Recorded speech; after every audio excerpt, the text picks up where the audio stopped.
Sometimes I approach specific projects that have been released in terms of my coverage from an unexpected position, I'm sure, to many, where when you think of a trailer reaction, you have a commentator, like myself, looking at a work, gauging if they're going to be interested or not. Perhaps they're already familiar with the property that the product is set around or based on, and they're looking at it from the perspective of being a fan.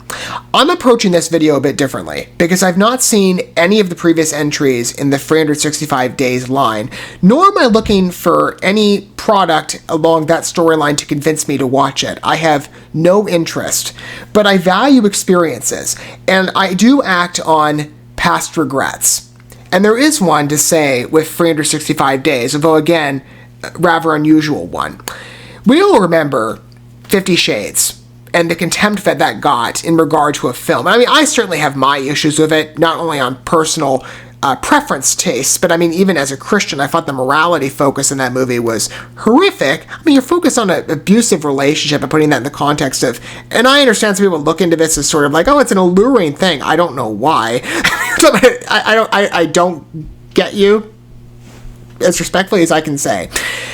But we all know the lackluster response to those movies, not just in perhaps viewer tastes, but in film quality. Those films, from what I understand about the stories as well, they're very poorly written. But as film fare, they are trash, to say the least. And the reviews have been quite funny of what I've seen. I look back on, some projects occasionally I won't cover. 50 Shades was one I could have at the time I started this channel with 50 Shades Freed. And it would have been fun to have the experience of looking at a movie that I had no interest in watching, but could laugh at. 365 Days is a good substitute. Because I've certainly, have not watched the projects that came out before along the storyline. I've seen a couple reviews in particular from, name credits, Amanda the Jedi and Elvis the Alien, of both of the first entries, and they are absolutely hysterical. They're worse. Basically, if you're not familiar with this, it's 50 Shades, except, well, is the BDSM thing consistent? This is a guy that you should not be with, to put it lightly. And you have this innocent woman who, in this case, goes for a mafia man, and it's like there's no plot construction other than gratuitous.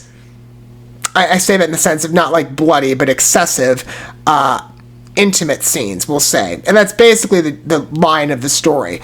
There's really no reason to watch other than it's adult entertainment. And I'm sure for Netflix this works in regard to, it's unusual. I mean, it makes sense given the way our society is these days, but, certain headlines have come out that have said Netflix, and, every streaming service, I'm sure, is looking to this. They want to avoid a churn problem, right?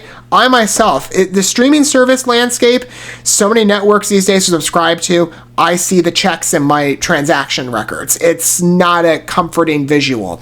So I tend to jump between streaming services, right? But that means, for the programs themselves, you don't have consistent viewership. Maybe I'll jump on for a program, let's say, for a new season of Stranger Things, I'll jump on for Netflix. Then a new season of Yellowstone comes out, and I jump on to Peacock, or some other network, put something out and them over there, right?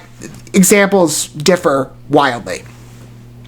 So Netflix looks at the situation and goes, hey, we've got a churn issue. Other than, there's reasons for that. I would say also, to be fair to the audience, the quality of some Netflix programs has gone,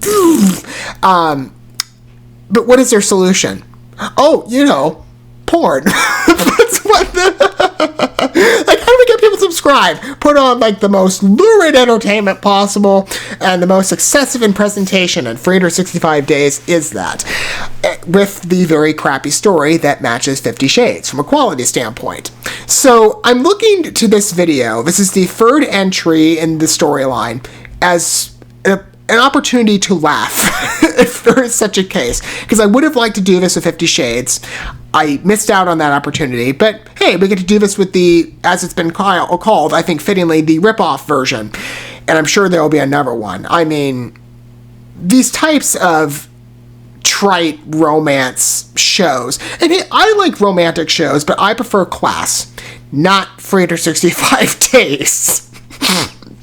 Anyway, I haven't looked at this yet. This is the trailer for the third, and hopefully final, entry, right? I'm sure it won't be the last project. I mean, 50 Shades, 365 Days. Aren't those after movies kind of like a teenage version or something like that? I don't remember exactly.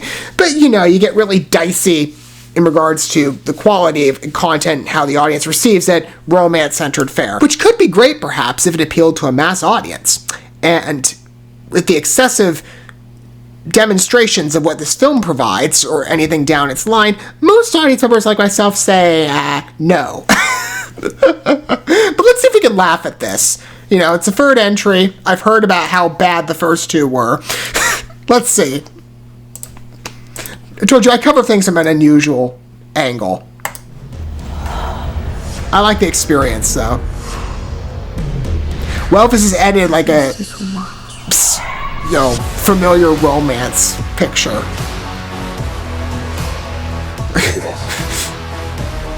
The doctor said that.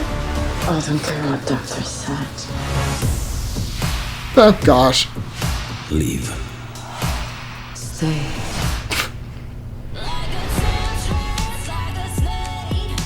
Chciałabym ci przypomnieć, że przed chwilą prawie umarłaś, więc... Ja wiem, że to Yes, like Anastasia, from what I remember, where she was almost attacked. Rozumiesz?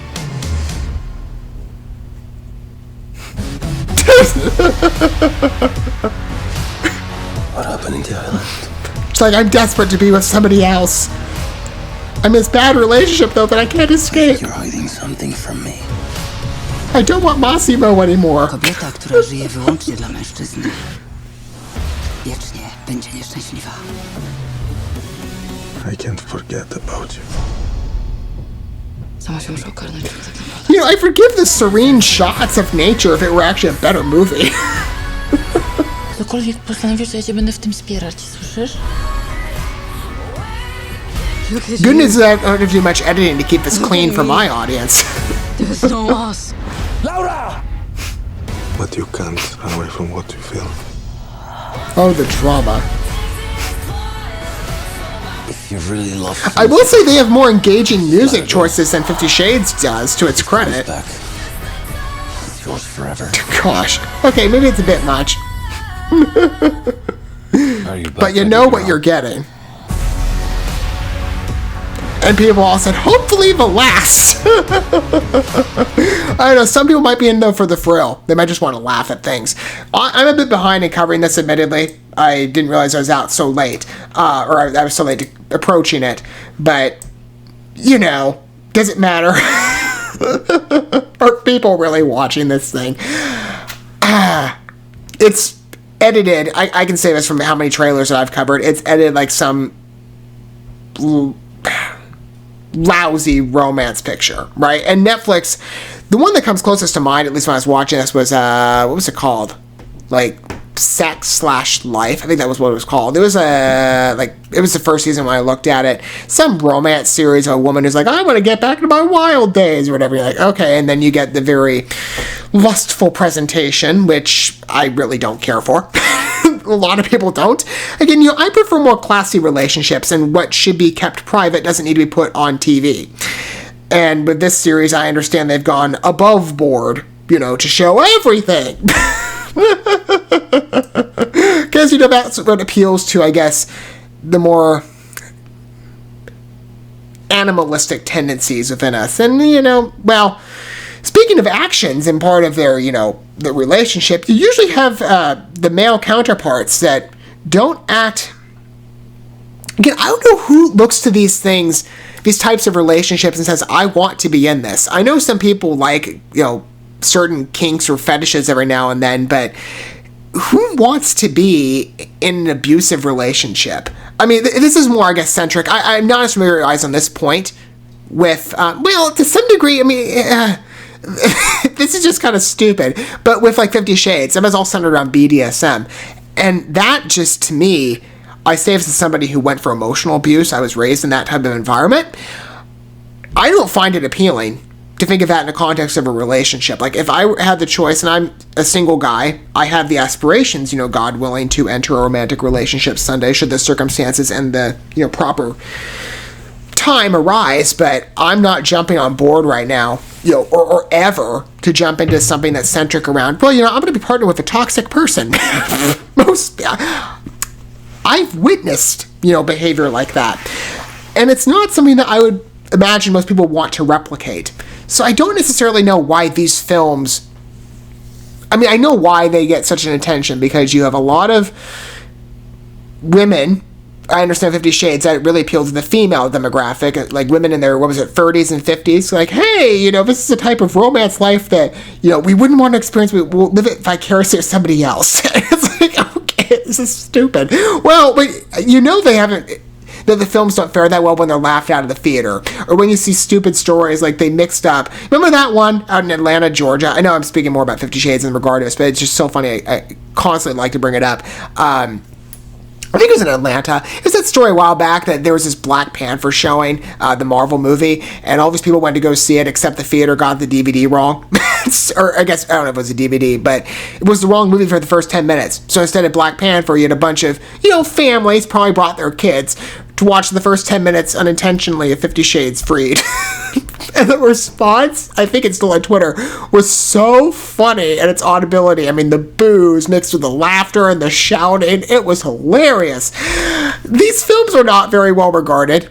You can certainly watch on their own and see that, This is, again, like, trite romance fare, the stuff of which you find in, like, grocery store bookshelves. It's just kind of stupid. Again, I'd forgive the expense and presentation if it were a better movie. Because, there were some nice shots in here of the environments and, like, the house and where they're spending time. But if it were a more wholesome relationship, there'd be more respect to throw at the movie's favor. Rather than the current journey we're seeing, the third episode of The Adventures of Laura and Massimo. No disrespect to people named Massimo, but I do kind of laugh at the name choice. What are your guys' thoughts for the next 365 days, or hopefully the last? I would like to see more wholesome romance fare succeed. Of course, it won't appeal to the more baseless of our sensibilities, but, one can dream, especially since most people, I'm sure, would say in my position that classy is the new sexy, where it's always been. Yeah, it's not necessarily new. Classy has always been sexy. A lot of people don't care for this type of entertainment and find it, instead of watching themselves, they just like to get maybe a little glimpse and laugh at it. And I'm going to be consulting because I'm already aware some of the channels that I mentioned have already produced reviews for this, and that's how I choose to watch it in entry of 365 days. It is funny, though, like I was saying, to consider how Netflix decides to bring back the audience to avoid churn. You bring on porn. Anyway, let me know your thoughts down below on it. Maybe you had the misfortune of watching this for yourself. I'm sure for some of you it's a comedy. I'd love to hear if you're perhaps a viewer like me who's like, I'm never going to watch this, but you tempt the idea with a trailer, or you've seen the movie.